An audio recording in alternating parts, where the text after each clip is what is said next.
Hello, good evening. Ano ko kay ngayon.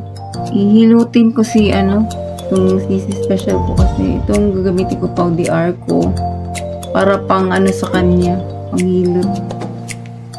Kasi lang, aplas-aplasan ko lang siya. Aplas-aplasan ko lang siya kasi parang siya, medyo mainit-init siya. Ang mga nakaraang hindi ko naman, wala naman kasi akong thermometer para siya. Ay, hindi naman siya mainit. Ito na lang yung pau-DR ko para maano siya. Oh, mainit ang likod. Para maginawahan siya ba? Kasi may ubo-ubo din siya. Tilutin ko na lang siya.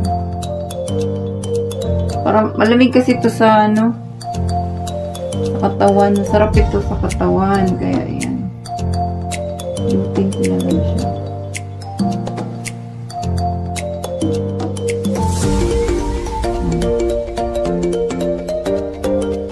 Medyo mainit ang nangayaya talaga siya ngayon. Kasi nga nagkasakit din ako. May sakit din ako. Kaya hindi ako masyadong sa kanya. Nakaraan. Tapos ito naman ito sa may leeg niya. Dito. Kasi may ubo nga ito siya. Kaya ito sa leeg niya iyan. Ang ubo naman niya, yung parang dry cough siya. Hindi ko naman siya pwedeng painumin ng gamot kasi hindi naman maganda yun. Kaya ang ginagawa ko, yun na lang mga dinadaan ko sa mga yung iniinom. Inom ko siya ng luya, ganyan. Ito nakaka-relief ito ng yung halimbawa may plema siya dyan sa may liig niya. Maano yan? Maaalis siya. Kita ganun lang. Tapos to siya yung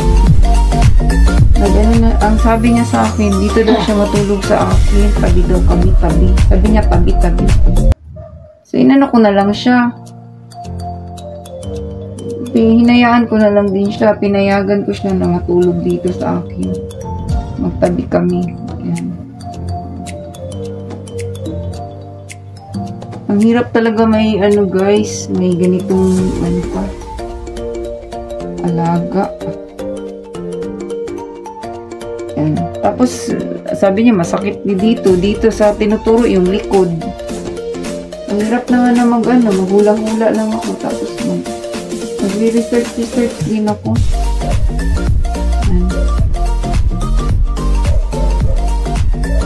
Kasi kung talagang mainit na siya, doon ako magbibigay ng sa kanya.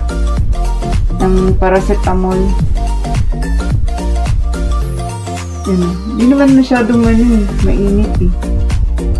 Kasi nung nagbigay ako ng paracetamol sa kanya, nung ganito rin yung parang ang kondisyon niya. Nawala rin.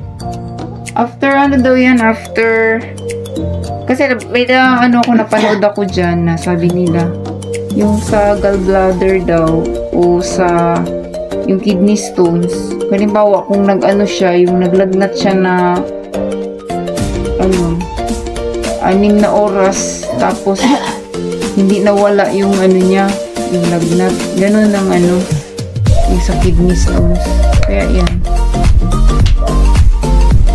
Pag pag umaga, may iba naman yung niya, temperature. Siguro lang, ganyan lang siguro talaga yung body temperature niya. Medyo lang. Nag-fluctuate yung body temperature. Pero ako worried pa rin ako kasi medyo mainit-init pang din.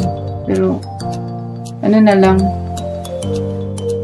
I pray to God na sana gumaling siya. Yan.